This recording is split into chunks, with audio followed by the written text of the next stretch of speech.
这补充一下，上次我们有讲到 common law 对不对 ？common law 如果把它翻成中文，有没有看到？这个称为习惯法。啊，顺便了解一下，习惯法哪些会称为习惯法？因为不外乎是 written law 和 common law。written law 就是所谓的成文法，成文法对不对？哦，现在知道它是一种。好，那成文法就是法有明文嘛，就是三读通过。那包括授权法规所订定的命令，命令法所授权。那这个授权就很有挑战的空间啊！你就要打先诉讼，就打它的授权。有没有违反比例原则？他通常就会输掉，因为他们就会陷到一个叫做见数怎么样，就见理，他们很难就去看那个母法到底，或者我的办法施行细则、查核要点有没有逾越母法。那为什么说比例原则一打，他们大概都会输掉？因为比例原则很重要，不知道你有没有了解到？不管你学其他法律啊，税法也是一样。比例原则大概有3个面向，比如说我考你说，是外面考你没关系，因为打官司这个都用得到。不然你说我为什么学比例原则？打官司最好用的就是比例原则，尤其是跟公部门打关系尤其最。所以比例原则，我们从税法论税法。因为它是算公法的一种。第一个面向叫做手段上的比例原则，手段，就是说有这么多行政措施达到某一个行政目的，那你税法角度就是课税嘛，就是课税。那你第一个用来检视，用比例原则的第一个面向或是第一招，或是第一个步骤来检视，就是说它的手段是不是可以达到他想要达到的目的。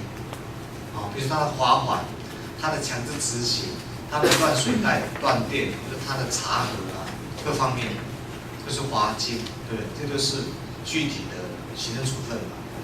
那可不可以达到预期的目的？比如说让纳税人乖乖的缴税，或是其他目的，或是遵守其他的税捐稽征的程序，这是从目的上来讲。那第二个就是那个手段呢是最轻，所以第二个比例原则是要一个叫做最轻原则。你有这么多的 alternative， 有这么多的手段可以达到你的课税目的，那你选择行政机关选择的是一个最轻，也是对纳税人如果从伤害角度是最少的，最少。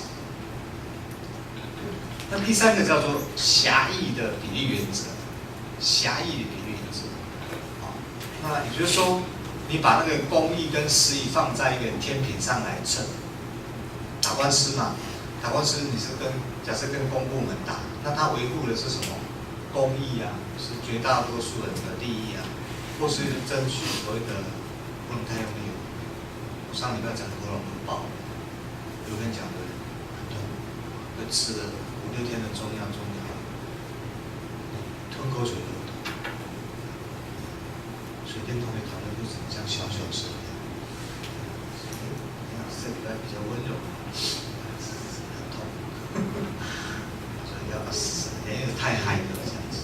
你要学那种老师，我每次看那种空大老师在上课，结果他那个同学应该都口起了哈，对，他这样慢慢讲，然后不急不徐，不用去这样子。那这样子的话，就可以少讲一半的内容啊，那就慢慢讲。假设我们就是120转，他大概60转，唱片的，跟他这样子足够解释。好，第三给他讲是说，我很难的，因为个性很难改，人最难改就是个性。所以如果你可以战胜你的个性，你的人生就会翻盘。就没有的话，就只照惯性走，对不对？好，第三个叫做狭义的比例原则，也就是说，你把公益跟私利或是私益放在一个天平上来称。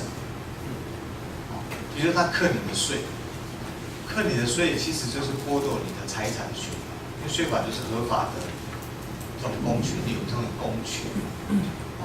那以及跟它相对应的要维护那个公益，那你觉得有没有太超过？所以这个叫做实质检定的一种。那其他还有像信赖保护原则啊，那什么法律保留原则。上次有讲过法律保留原则，我再讲第二遍了。不要说我跟你讲啊，法律保留原则。那你上过的课，你什么叫做法律保留原则？我帮你记啊，不然就我们那个退回就离婚，这审查都没有经过，这怎么可以？解释一下。法律保留原则，这大二就上过。哎呀，没有教，他们都不敢叫去口试，就是这样。问一些很基本的问题。好，那你如果一时忘，我相信你是优秀，只是一时忘记，对不对？这样讲可以吗？还是说整个都忘记？好，那没关系啦。那其实法律保留原则就是说，我们在法律的订定上啊，有哪些事情是要保留给立法部门去做立法的规定，这个叫保留原则。所以同样来讲，以三权分立的国家就有什么司法保留原则，也有什么行政保留原则。这样听懂吗？那相对应的概念，我们讲行政保留。所以行政保留就是说，行政机关它其实像一个拿了宝剑非常厉害、公权力宝剑的武器的这种猛兽，对不对？所以越是民主法治的国家，你要给他多的行政权力，这是应当的。可是你怕他太过，而侵蚀到人民的这个权益，对不对？所以要适当的那样，就保留给他就好。那其他呢，就要给立法，好，给他立法。那其他有司法要负责的部分，所以保留原则是这样啊。好，所以我们刚刚讲到一半，我们讲到刑事written law 那边就是刑事法，就是叫成文法。那这个叫 common law 啊，这个叫 common law。就我在讲这个，我在讲习惯法啊。那习惯法就包括判例，很重要的判例。你没有学过什么叫判例？都没有学过，我这个同学还是有学过，我有讲过判例。不过判例是什么？第一个两个问题，判例为什么重要？就是说它对于案子有没有拘束力？因为民法判例、刑法像这个是比较属于公部门，这个比较属于行政法。那对行政法的案子有没有拘束力？基本上是有，基本上是有。好，那判例怎么出来的？判例比较像是你法院尤其是高等法院做的这个判决。那它有一些通说了，有一些通说可以适用到某种的这个案件上面去。那这种通说把它从具体的案件这样抽离汇整出来，就成判例。所以判例不是一个个案具体的判决，它是很多具体的个案共同的地方，有它的一个适用的地方。所以呢，高等法院的判例，我把它抽起来，然后做成一个通说。那以后有这个类似的案件，因为有这样的判例，所以就会有拘束力。所以个别案件的判例跟它是不一样。为什么？因为个别案件的判例它是具体的，所以只要记得，判例是一种通说，它其实是从具体，然后 generalize 到abstract 到抽象。然后第二个，它对往后的案子就会有拘束力，所以这个叫判例。然后第三个，它是高等法院才能够做。换句话说，也就是我们以高等法院这个做成的这个案子为基础。那就是说，我们比较不看高院以下的判例，随便看一看，那就等你去翻盘。好，所所以就是习惯法来讲，有这个判例。那还有什么大法官解释？大法官解释也是哦。还有什么函释？税法很特殊的函释，函释就是解释例，有没有？这个 common law。所以 written law、common law， 所以 common law 叫做习惯法，习惯法。好，大家知道哈？不清楚的举手。好，都没有举手，就很难清楚的事啊。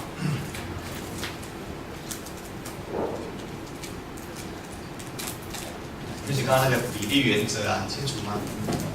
再讲一遍，一个是手段上的，可以达到目的；第二个，选一个什么危害最轻的；第三个，把公益跟私益放在同一个天平上来称。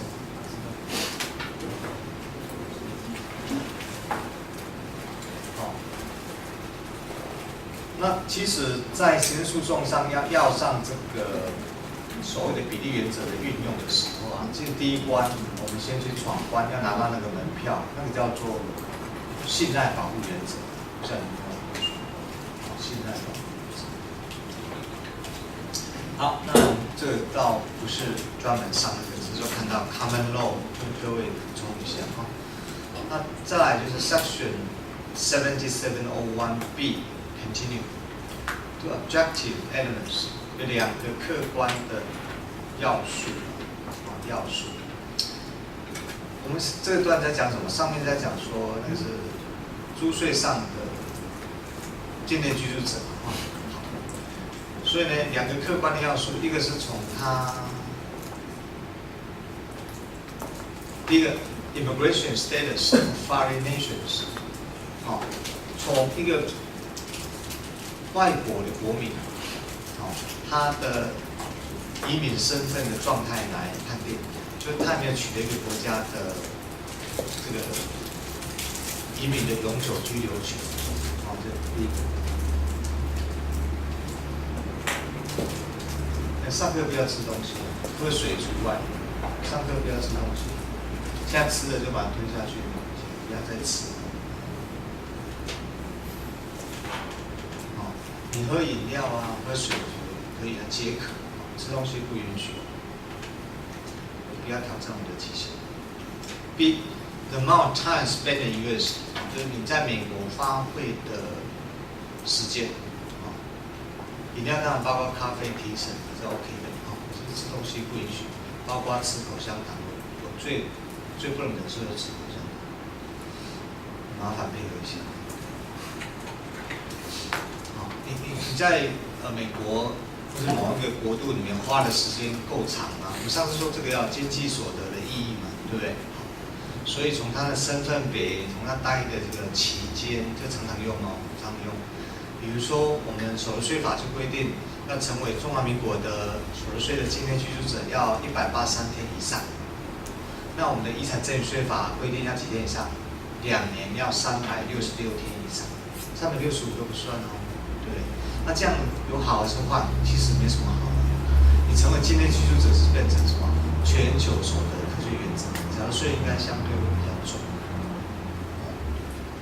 那你有爱国心很强的，没错，成为某一个国家的境内居住者，他与有荣焉，那你心里的 feel 是这样的哈。好 ，C not a bright line provisions， 就说，这样感觉上有这个判定的客观的要素。是条件，可是呢，没有一个非常的斩钉截铁的这个条款。provision 这个字很好玩哦 ，provide 有学过吗？供需就是这个供需叫做 demand supply， 它比较另外一个字叫做 provide， 那名词就是 provision， 就这个字，不像这个旁边那个TOEIC 900多分 ，provision 就这个字。那这边不是提供哦，这边当条款。条款级，所以没有一个条款可以有非常鲜明 ，bright line 画一条线就看得出来比较鲜明的，或是显而易见的规定。所以呢，没有一个明文规定的意思，所以必须要个案认定，就 case by case 那样 factual determinants， 所以要个案认定讲是这样讲的可是法规上就没有那么鲜明的条件。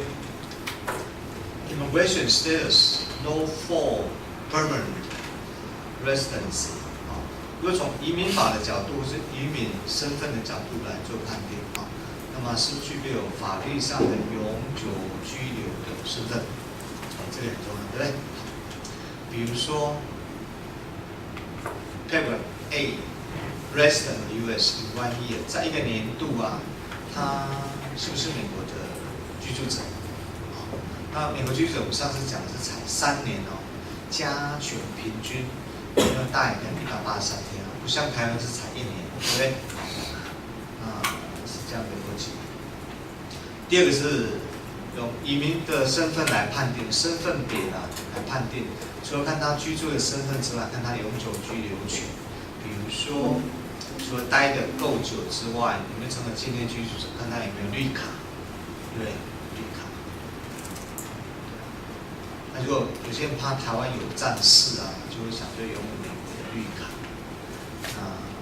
其实还好了，你如果不当政治人物啊，基本上是可以有双重国籍。当然你要政治人物就不行，一定要抛弃。所以有些人要未来当所谓的官嘛，对不对？他就要抛弃你的国籍，看他的思维啊，到底尊重个人的意愿啊。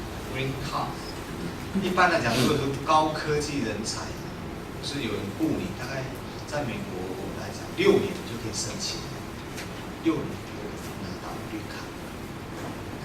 所以第一个要件，你要有一个 boss 愿意雇你这样子，有个老板这样子。因为美国的工作机会也不是很好，所以呢，他不希望你去跟他抢工作。所以呢，如果你去美国念书啊，如果你是一般留学生，你应该拿的是 I-20， 你的 facility 呢是这样子 ，I-20 一般留学生。那时候我去美国那时候，我拿的是 J1， 那 J1 等于是 visiting scholar， 就是访问学者的身份。因为那时候我是在财政部当科长，所以已经公职在身，所以我就不能办那个 I-20。可是那附带提出，这2个都不允许打工的。我刚刚讲到美国的就业情况其实不佳，所以他希望你来念书，可是不希望你来抢工作机会，这不好。不要被逮到，你要偷偷打工。应该是说校内的 part time 这个可以，像各位到系办嘛，接电话啦，影东西啊，这个允许。可是你不要到校外去，校内可能不像这样子否则的话你可能会被遣送回来的。是这样的状态，就像那个非法移民遣送回来，还蛮严重的。好，我们看 C。Immigration status and the tax status are explicitly allied。这2个标准或 status， 我们从他移民身份的具备与否，以及从税法上来判定他境内居住的身份，这2个要清楚的连结 align 有，本来是 A 有 Y。它本来是有联盟的意思，就是要整合起来看，你不要个别去看它，整个去判断，综合去判断Substantial presence in the United States， substantial presence 就像各位啊，你来上课就是presence 是什么？出席。那么下周你要干嘛？你要 present， 是同一个字啊，报告啊，那就叫 present， 所以其实是同样一个字嘛，对不对？如果你又不要写那个超级出来，对不对？所以是同样一个字啊，对。它本来是礼物啊，对。那各位你要报告，就其实叫有个字啊，叫 briefing，briefing 就是所谓的简报。对，那一般现在的观念比较普遍那像各位来出席上课啊，也是 presence， 有没有？所以它很多种意思，它有礼物、有出席、有简报，这么多不同意思，对不对？所以呢 ，substantial presence 有没有？有实质出现在美国。所以这个叫做 physical presence test， 有没有？就实质的出现。physical 就是有实体的啊，它 versus 相对于什么 psychology 就是心理的，有没有？你很忙啊，修了很多课啊，交很多的报告啊，对不对？一天到晚要 meeting 啊，你就很烦。它陷入什么焦虑 psychology 就是焦虑，对吧？说你到底可以容纳同个时段啊，处理多少不同性质的事？这个现代人要去接受挑战，对不对？你可能还要兼差啊，干嘛，对不对？还要工作啊。他说你还在谈感情的话，就更辛苦了哈。你要顾及另外一种感受啊，对不对？更累。那一般看到你 case 是，男生女生这样谈感情、谈恋爱然后 fall in love， 但女生比较不受影响，男生会比较会。男生比较情绪比较不稳定，女生谈感情呢，越谈成绩越好，男生稍有不慎就会掉下来。对，经过实证，一般女生是生理的程度是比同年龄的成熟几岁，2到3岁。对，所以有时候你看，这男生怎么还跟小孩子一样，对不对？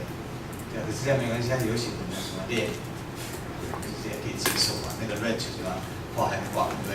对，以前比较不能接受，现在是 range 不大。好，第二个 ，why use 183？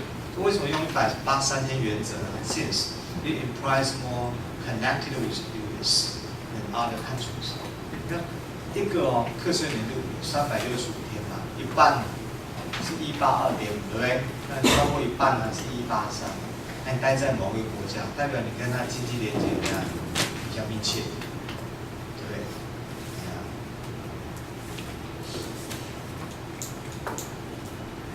所以啊，万一有个男生跟你说，你看我一个年度啊183天跟你在一起，可是我比较爱你，有没有？从经济角度你应该被说服，然后你是这样的。那所以呢，这个183天的刑事判定这个叫刑事，对不对？就是说我还没有去 care 你183天在某个国家是在做什么事嘛，这个叫刑事认定。所以你觉得这个刑事认定是强势的认定还是弱势的认定？是 strong 还是 weak？ 就我去统计学是为了鉴定一下，而且成了专业，对不对？口说无凭。好，那下面时间让你做检定啊，对不对？让你做判断。所以您觉得这个183天呢，是强势检定还是弱势？好，要不然我们没有时间让你做检定，那也有个试纸嘛，对，我看那个 pH 值准备，对不对？可能暂时也没有准备这个东西啊。所以这个到底是强还是弱？这样很好的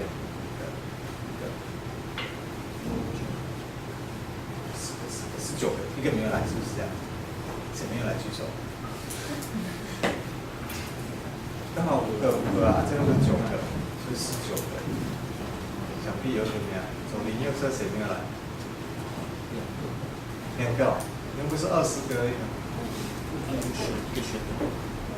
啊，对，不是你家现在才20个，21啊，21，那我们就当一个嘛，当个整数，就尾数去掉，取整数。你没有什么意见吗？是说不要是我就可以了，其他没关系，对，先这样20，好，待会再加上来。所以啊，我只管有没有待满183天，不管你待的内容是做什么用的，不管，所以这叫什么？刑事认定，其实它是一种强弱。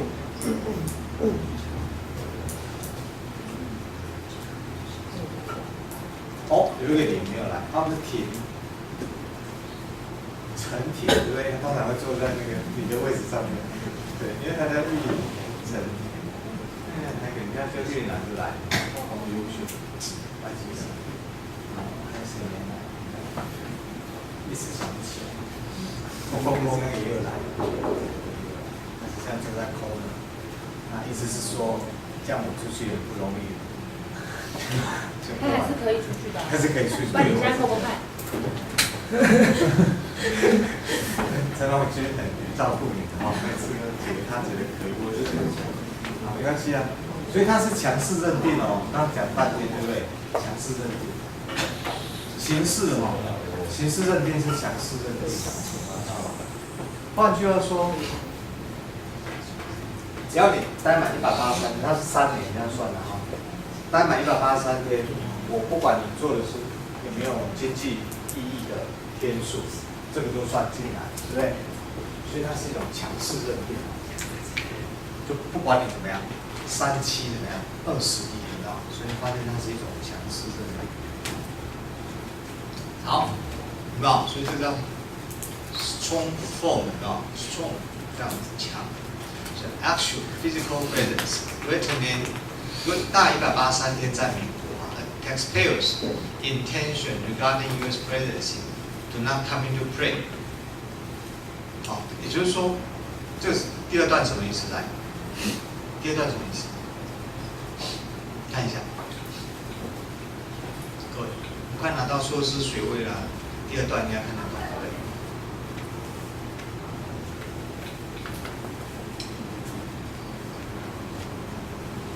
你觉得我应该要请教什么？看哪一个同学，你觉得他跟我最熟？你觉得谁跟我比较熟？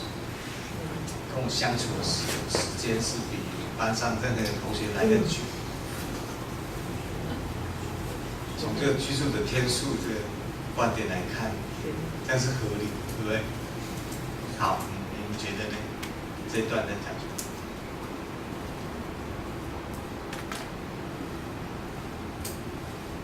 但是要申请，所以我们要弄这段给你看，通过考验。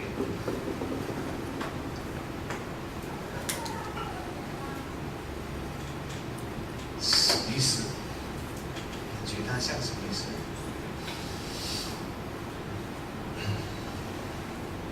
有没有哪一个字不认识？边上都认识，对不对？可是合起来的，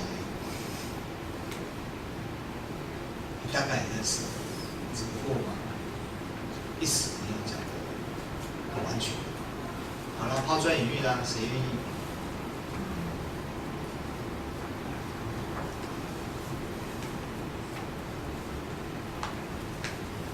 我们可以问一下这个，怪我们更厉害，可以吗？要看吗？哦，就是讲一下第二段，你觉得你看到的是什么意思？同学可以互相讨论一下。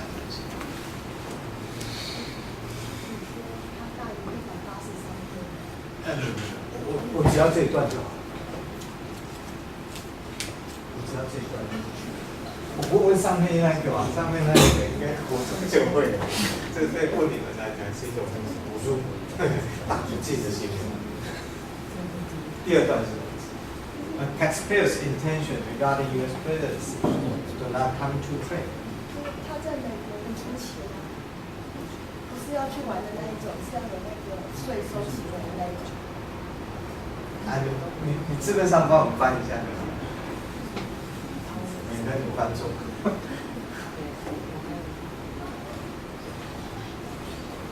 就里面几个字啊，可能不对，它都是这个。你要放弃要问那个名字很优雅的同学。每个名字都很优雅，每个下一个。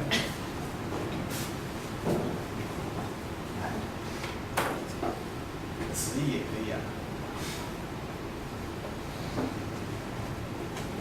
这比较含蓄了，这不方便问中文系，中文系比较简单，但是中文系也可以尝试一下。不要尝试。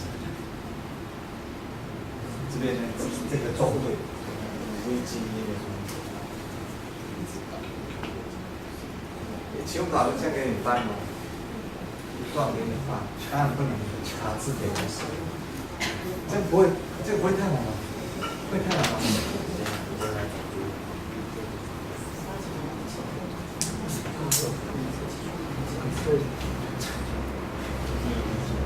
就是说，在美国出现的这个天数，有关纳税人的意图，不考虑进来。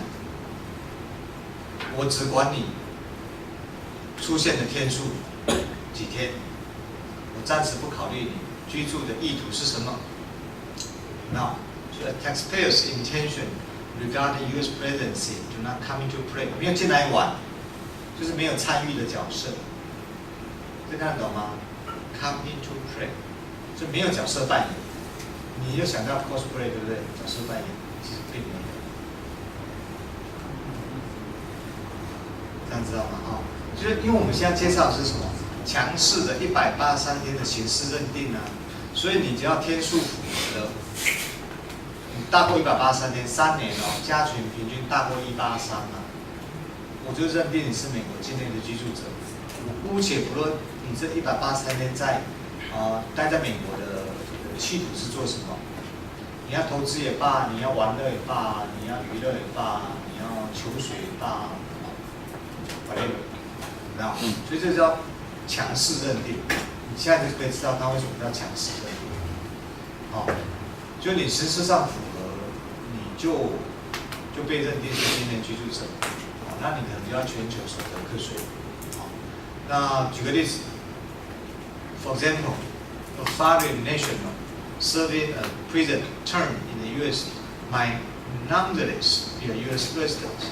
纵然一个外国人他待在美国够长的，他超过183天，可是他绝大多数在干嘛？在坐牢。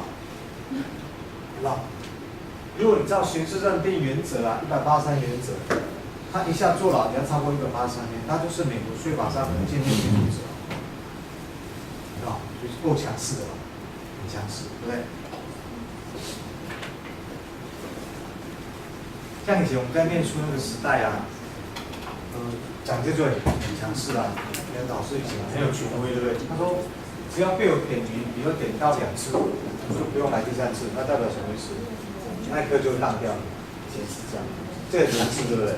你考得再好都没用，知道？他只要形式上标准达到，那他就可以认定。当然现在的不是，当然就现在你考虑不好，那我们就实质内容来认定。在 substantial presidency by carry over of this with forms， 那相对来讲我们用实质出现的天数，实质的刚刚是形式有没有？所以这个实质代表是什么？有经济意义的，会产生经济所得的天数。substantial 在这里，实质就像求水一样，你人来的，可是如果整个脑子呈放空状态，那叫虚拟嘛，对不对？有个名词叫云端，你整个人挂在云端上挂在那上，那也没有产生实质的效果嘛，有没有？那叫形式，形式。对。如果没有笔试的话，我们就想到来了，那就是形式上吻合了那基本上就可以拿到某种程度的分数。那如果有笔试的话，就注重形式，也要看实质，是这样，知道意思吗？所以 not only time spent in US, but also spent in 2 preceding calendar years。所以不只要看当年度你待在或花在美国的期间长短，我们也要考虑你在它的前2年，有没有 ？In the 2 preceding calendar year， 这叫历年度。历年度是1月1号到12月底，因为在税法上的会计年度有3种，一种是4月1号到3月底，一种是7月1号到6月底，那最常用是1月1号到12月底。那像我们所得税法就规定，你要在会计年度的第5个月完成盈利事业所得税的申报。对，我发现学法律的人不懂税法，他讲的税法乱讲，我都会忍住，可是实际很痛，因为他乱讲。因为我们学税法就比较知道，可是要给人家保留面子嘛，要撑住，撑住这样子。著，所以这个叫什么？术业有专攻的哦，国税法也是很专精的一块，承著就是跟着常识。可是心里面是内伤的，忍住不笑是很痛苦，对不对？忍住不笑跟知道不讲都是很痛苦，一般来讲都会内伤。所以不但考虑当年度，要考虑前2年哦，前2年，大家来看哦。Point 2第2点 ，to measure substantial presence， 来衡量实质出现的天数。The fact is to include periods of protracted but less connection with the US。因为我们考虑了3年实际居住的天数，所以当年度来讲，跟美国的经济状况会最密切。在去年比较。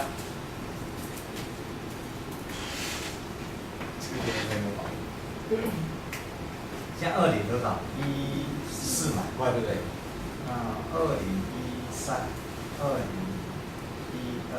这个2013叫去年还是前年？去年了。里面统计学这个真的厉害，这个叫去年，有没有意义？那你如果这样子背的话，那这个叫什么？前年啊。那2011年叫什么？大前年嘛，大前年。那2010年，还有吗？还有词儿？大前年啊。啊，这个中文系个比较厉害，这个术业有专攻。这个叫前年，这个叫大前年。那这个2010年4年前。前1年、前2年、前3年、前4年，然后你陷入这个潮臼，你在想说有什么？就是小联盟、大联盟上去的，不是这样比较快。前1年、前2年、前3年、前4年，这中文的变化比较麻烦。好，所以呢，这个叫什么 ？The fact is to include periods of protracted 叫延伸啊，延伸。那越往以前的年度延伸啊，那跟这个年度的关系就越松，就没那么紧密了啊。所以当各位你还没有结婚的时候，在民法1138条的时候啊，或是照民法来讲，可能你跟父母亲的关系是最 close 最紧密的。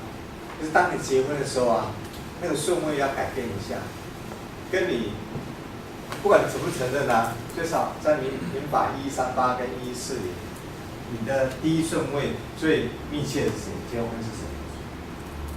配偶，对不对？不管喜不喜欢，就可能结婚前很喜欢，结婚了，那是缔结哦，编辑下的缔结，这很麻烦的事。所以那个父母亲已经被推到第3位，所以现在父母都很无奈，结婚前他还是。比如第2顺位，就第3顺位去了，对啊，应该是什么？先配偶，然后再子女，然后再父母，你看，所以为什么现在你不生小孩是这样子？一结婚马上被挤掉2个顺位，这叫什么？情何以堪？对，辛辛苦苦这样子。所以这 protracted 就是叫什么？延长，或叫递延，有没有？拉长的延伸。那个年度越远的、越往前的怎么样？经济关系怎么样？越弱。好，所以呢 ，the tally of days spent in the U.S. were worth 183。这什么意思？哦，我知道你在美国的时间如果待得够长，给你个183 club 的入门门票，才不是呢。哦，想太多。那不是的话怎么办呢？这个标题在讲什么？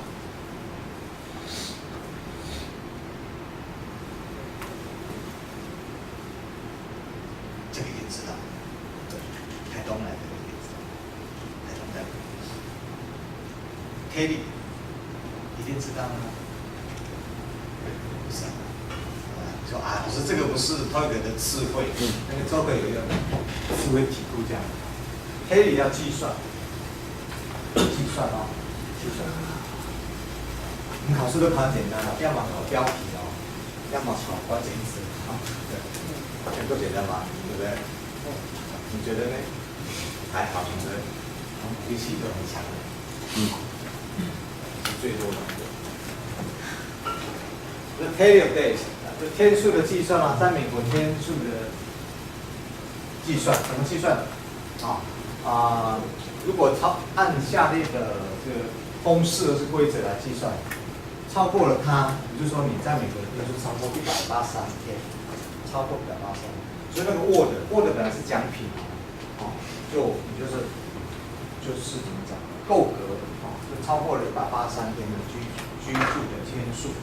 好，怎么算才是美国所得税法里面规定的183天呢？第一个 ，the current year accounted in their full year。你看如果我们现在身处于2014年那你这边假设有100天，待了100天，可以看the current year counted in their full year， 就是全额计算，你待几天就几天。那第二个 ，the days first preceding calendar year is counted as 1/3 of the day。所以这个乘上多少？同样待满100天，要乘上多少？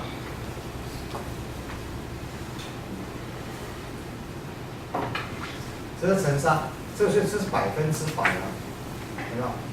那这个呢？乘上1/3。那第三个 ，days from second preceding calendar year counted as 60 of a day， 一天只能算1/6天。所以你看同样在当年度前1年、前2年各待满100天，你看天数加起来，